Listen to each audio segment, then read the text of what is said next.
welcome to another episode of UAE School Leaders with your host, Mohsin. In today's episode, we have Miss Shahana and Miss Rebecca. We will be discussing the importance of student, staff, and parent well-being. Any advice for teachers who are struggling with working from home? How can schools support parents during distance learning? And any tips and strategies we can share to help support schools. As many of us are working from home and distance learning has been continuing for the last 8 weeks, well-being has been a focus for any organization. Feelings of well-being are fundamental to the overall health of an individual. So let me start by asking Ms. Shahana, why is student well-being important? So student wellbeing is really important if we actually want to help the children to learn. So children who are stressed or anxious or dealing with something that's affecting their wellbeing aren't able to learn in the classroom. And so if we think about the children coming into schools, very often they're dealing with external situations. So maybe they're coming in from a family where things are difficult at home, maybe there's trauma going on, or maybe they're just in a family where they're overly exposed to technology and the stress of using that technology all of the time, thinking about, comparing themselves to other people, what's that doing to their sort of emotional well-being in terms of their self, what they think about themselves. And the fact that being on technology is quite stressful, it bombards us all of the time and it keeps us alert. If we think about those children, what's happening to them is that their brain isn't in a position to be able to learn. And that's because when we're stressed or anxious or when we're dealing with trauma, our brain works from something called the survival brain. It's called the reptilian brain. When that part of the brain is on, children are not able to retain information. They can't reason and reflect, so they can't think about other people's feelings, the impact of their feelings on somebody else or their behaviour, which is why you often get a child when you say, well, why did you do that? They go, I don't know, just did it. I just kicked off. Yeah, and they remember things, they can't recall things. So I don't know if you've ever been in a class with a really stressed out young person who maybe their behaviour is not great, and you teach them something and the next day they can't tell you what you were teaching them. And that's because that survival brain is on, so they can't learn. So this becomes a real problem socially and academically for our children. And if we're not focusing on well-being in school, then we're not helping them be in a position to learn because they've got this barrier, they've got this block. So what we want to do is take them from survival brain into rational brain. When we're in rational brain, we can think, we can problem solve, we've got empathy for others, we can reason and reflect. And actually, that's the skills we're asking children to have when they come into our classroom. We want them to be able to use those skills. But I would say the majority of classrooms, especially the ones that I'm working in, can't. There's 20 children at least in a class of 30 that are dealing with emotional health and wellbeing issues.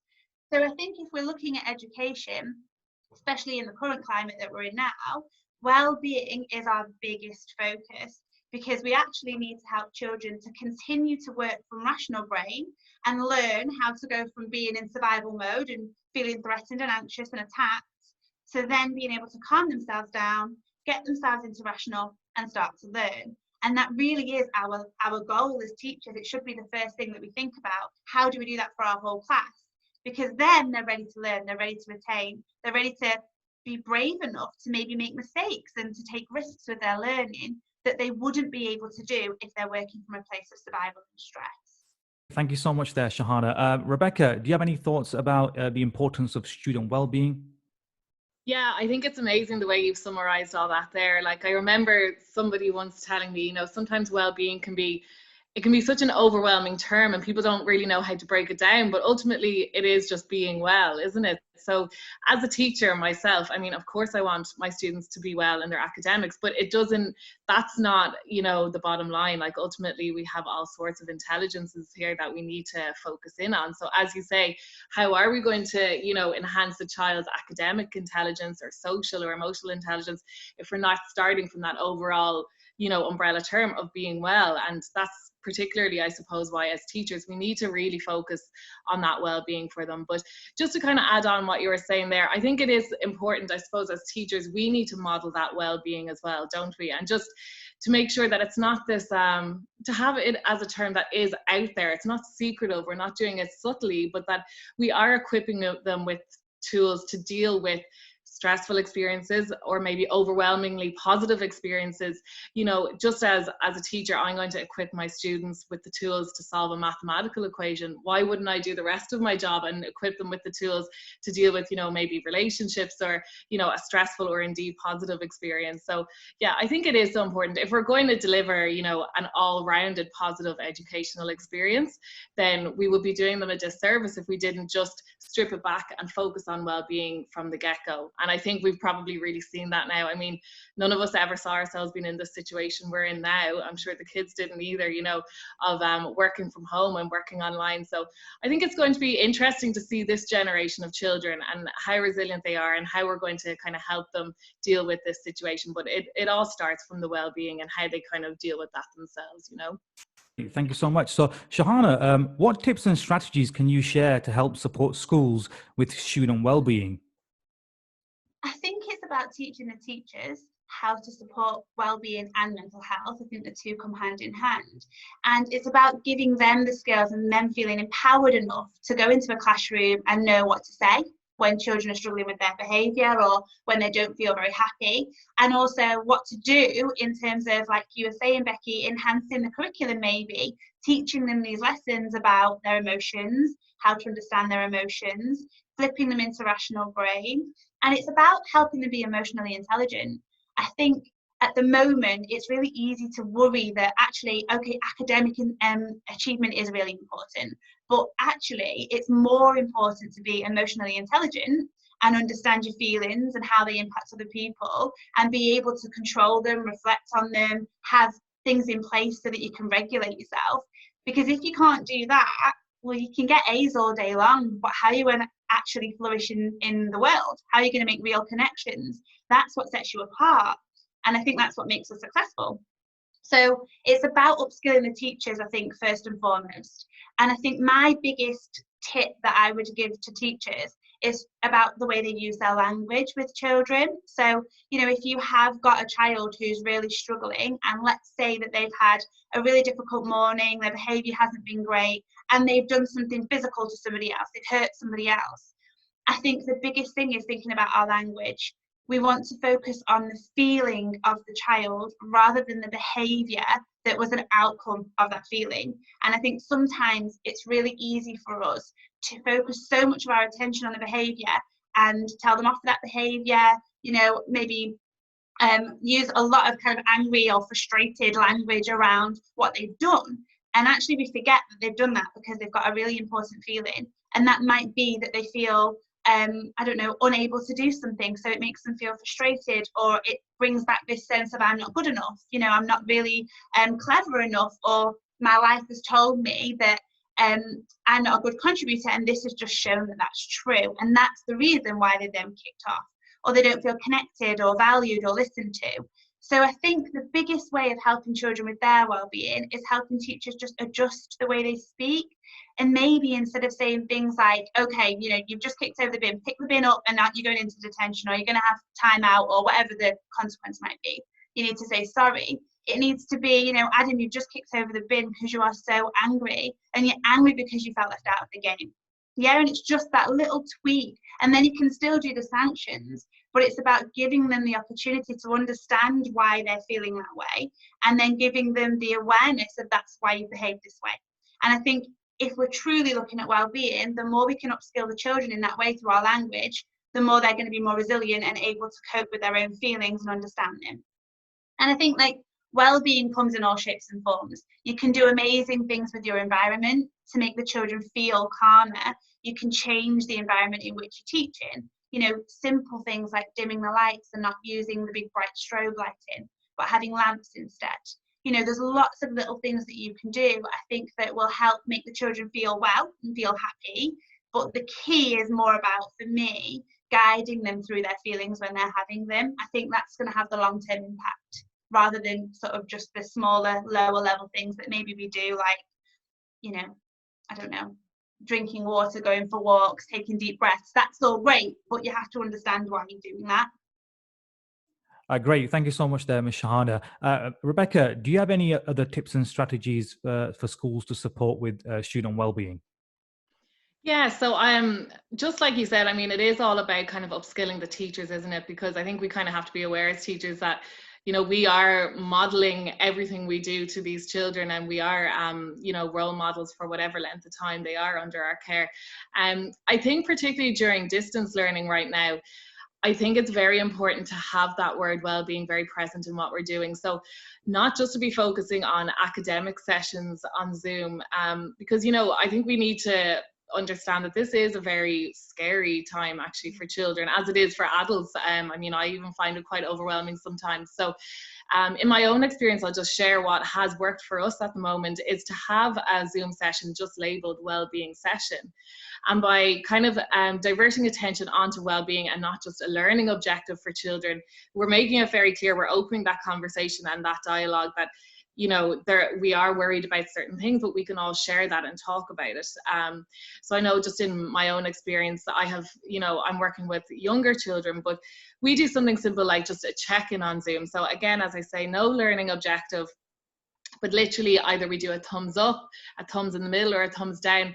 And it kind of just, it gives you an indication as a teacher, okay, not every child is a talker, and we need to accept that. Like, just like adults, you know, they're not necessarily going to want to talk about how they're feeling, but you have a real indication on Zoom, and, you know, now is a good time to kind of target that and see how they're feeling. Even just yesterday, I had a really positive experience with this. I had one of my bubbly children who had her thumbs down, and I asked her, did she want to tell me and her friends about it? And she did, and she just was really brutally honest, to be honest, and just said, I'm sick of this, I really want to go to the beach, you know, it's so sunny out. And we were able to kind of flip that to a positive, and I was like, let's picture how excited we're going to be when we can finally go back to the beach. Which beach would you go to first? You know, I would have picked the same. So you could see all these excited faces and kind of smiles and chatting. So I think just by having that blatantly labeled well-being session with children, I mean, it can really go far. So just, again, I suppose the overall arching theme would be, we are not all about academics. We do care about more. And in order for you to succeed in your academics, let's talk about your well-being. Let's talk about how you're feeling. Great. Thank you so much there, Rebecca. So how can schools support staff well-being during the distance learning program, Rebecca? Yeah, I mean, I think staff well-being, it can always be, I find it's trickier to approach. Sometimes it's more straightforward in your class with your children. But I think, first of all, I have some practical kind of ideas that we've used that I've really felt have worked, but also just in an overall sense, I think for everybody to realize, although we think about the children a lot, to have an open mind and flexibility with staff, and understand, especially like somewhere where I work, it's a lot of expats, a lot of people living on their own. So to kind of recognize the fact that maybe, you know, some staff will be worrying about maybe family members abroad, and just to kind of have that open mind and that human kind of conversation. But in my own staff, I think it's really important that, I mean, again, in distance learning, this is a unique situation. So we're all kind of navigating day to day. So I think for management, which is amazing, I've seen that show that side to them too, and say, we're willing to work through this day by day. It doesn't have to be just management calling the shots. Do you guys have any ideas of how to make this kind of more effective or more time efficient? But as a staff, we have a wellbeing committee, which I would really recommend. And this can be very simple. What we do is at the end of the week, we have, you know, an end of week brief. We talk shop, we discuss school and what's been going on. But while we have everyone on Zoom, we set aside, let's say, 15 minutes. That's all it takes. So it's not too much. And all it is a wellbeing committee member sharing their screen and conducting something really fun and laid back. So let's say we've done like Kahoot quizzes on flags of the world, capital cities. We did a really fun one where we had to submit our baby pictures a few days before and had to guess who's behind the baby picture. And I think, although it might sound cheesy, like the results you get from that, we all had so much fun, such a laugh. And it kind of, the timing was key. And we do this every week. The timing is key because it's a Thursday afternoon as we're heading into the weekend. So you can't help but finish your week on a positive kind of feeling, you know, and we all have a great laugh. And this, you know, you'd be surprised, it kind of stems into, let's say, the group, the work WhatsApp group that week, you know, you're still referring to the laugh we had the week before. So something as simple like that, although it might seem like people wouldn't engage, I think right now this is exceptional circumstances because we are all online at the same time. And just one more kind of practical initiative that we have used. We had always wanted with the Wellbeing Committee to encourage some sort of physical activity or kind of encouragement. But, you know, people do have their own preferences and needs in terms of exercise. We didn't want to be overly intrusive, of course. But what we've set up is a step challenge. And I've never been one for tracking my steps before, but basically it's as simple as having a spreadsheet. You can opt in one week, opt out the other week. But we have like a weekly target. So let's say last week it was 800,000 steps. And we were all working together to do it, but we made it very clear whether you're just walking from the fridge to the couch every day, put your steps in because we need them to go towards the target. And I can't believe the camaraderie actually that it's built. And I was even just saying to one of my colleagues, I think we all kind of feel closer than ever before, even though we're not working physically together. But it is interesting. I guess we're all kind of just leaning on each other more. But I think it is important, obviously, to have those opportunities, because although people might not say it, like our colleagues are a huge you know, a community that we lean on right now, especially in these times. So there are just some practical ideas, and although they don't take a lot of effort, I will say that they've been really effective for us. Great. Thank you for sharing all them lovely ideas there, Rebecca. Shahana, so how would schools support staff well-being during this distance learning? I think those ideas are so great and actually quite like in link with what I would be saying as well. So I think one of mine would also be making sure that you're having time together. I think the thing is that we need connection. You know, people are really in need of connection. That's what makes us feel good. It's what makes us feel connected and happy. And that is what directly links to our well-being. It's having positive time with other people. And I think just as much as our children need that, we need that too. And I think one of the biggest things that we can do is just get that staff morale going, as you were saying, Becky, and just make everybody feel like they're connected. When you feel connected and happy and you've got all these happy hormones, the stress hormones can't survive in that environment. So the more we feel happy, the more we feel less stressed and the more that our well-being is impacted. So I think as many things like quizzes and stuff is amazing. I would have said the same thing. I can't really add to that. The only thing I would add is potentially, if the school feel brave enough, to maybe put in place some wellbeing techniques that they do each week. So I'm a real fan of meditation, and I know some staff really don't like it, but my experience is that the majority of staff really do. And I used to do, before lockdown, wellbeing days with staff, and I'd go out and do meditation and mindfulness with the staff teams, and the feedback was always really positive. I think it would be great to maybe in those meetings you're talking about, Becky, if schools are doing more of this sort of online sort of staff room forum sort of type thing, maybe it ends with a quick meditation, or maybe it starts with one and it would just be like a guided meditation. So not everyone just sat there in silence listening to music, but you can sort of do a guided meditation, which is like a story. And I was actually on another Zoom call yesterday, and I did one at the end of that meeting, and it was really lovely. Everyone sort of closed their eyes, I guided them through, and they were all really peaceful and said that it made a big difference. So maybe doing little things like that to just help people to just really feel well in themselves before they then move through to the weekend, or indeed a really hard day with the children. I think that's upskilling them, and hopefully they'll use meditation in their own lives outside of the school kind of group as well, which means that we're upskilling them to be able to also be resourceful with their own kind of regulation skills. Great. Thank you so much there, Ms. Shahana. So linking to staff well-being, what advice do you have for teachers who are struggling with working from home? Yeah, for me, I think my biggest bit of advice would actually be, which has been a huge thing for me, to make a very clear differentiation between the weekday and the weekends. You know, personally, I think this is a huge thing to kind of keep you motivated. So the way I do that to make them feel different, because I know it can be, this whole process can become a serious kind of groundhog effect, and we kind of feel like one day is rolling into the next if we're indoors. But I would say to make a very clear schedule for yourself when you're working from home. Now that could be as simple as writing it on a whiteboard on your fridge and just saying breakfast this time, morning walk, and then online feedback to students and stuff like this. But I just think it's very important to have a clear cutoff time for work too. So depending on your workplace, you know, maybe this is 3:30 p.m. But if you were to stick to that, of course, some days are different, you get caught up in things. But if you were to make a very clear effort at keeping those routines on yourself, ultimately you are still going to kind of be looking forward to that weekend and that idea of, oh, I don't have to set my alarm tomorrow.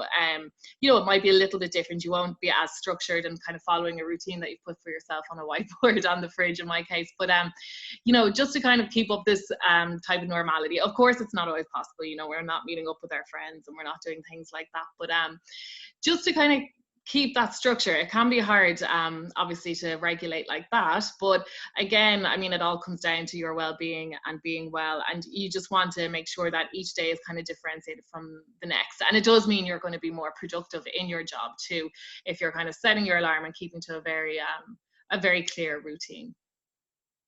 Okay, great. Thank you so much. Shahana, do you have any advice for people who are working from home and struggling right now?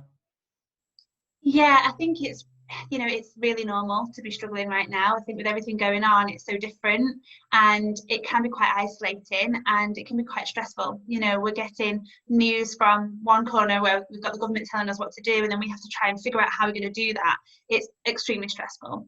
And I think the best thing that we can do is within your day, find time, sort of small pockets where you can set aside and say, right, this is my day and I'm going to insert part of my well-being. I'm going to insert things to look after my well-being into my day. So that might be that, you know, when you aren't teaching, you go for a walk in your garden with a cup of tea and you just take 2 minutes off your phone, off your laptop. You don't plan for the next session or reread the notes or whatever you might do, but you physically take some time to say, right, downtime. I need to get myself back into a position now where I feel ready to do the next session or ready to plan mentally and just sort of decrease a little bit all of those stress levels, those stress hormones. So walking around the garden, 5 minutes of TV, and it sounds really silly, but like something that makes you feel really good, whether that's a YouTube video or a call with somebody that you trust and love, just insert them into your day purposefully so that each day's got little things in it that make you feel really good and well, so that then when you are teaching or when you are planning,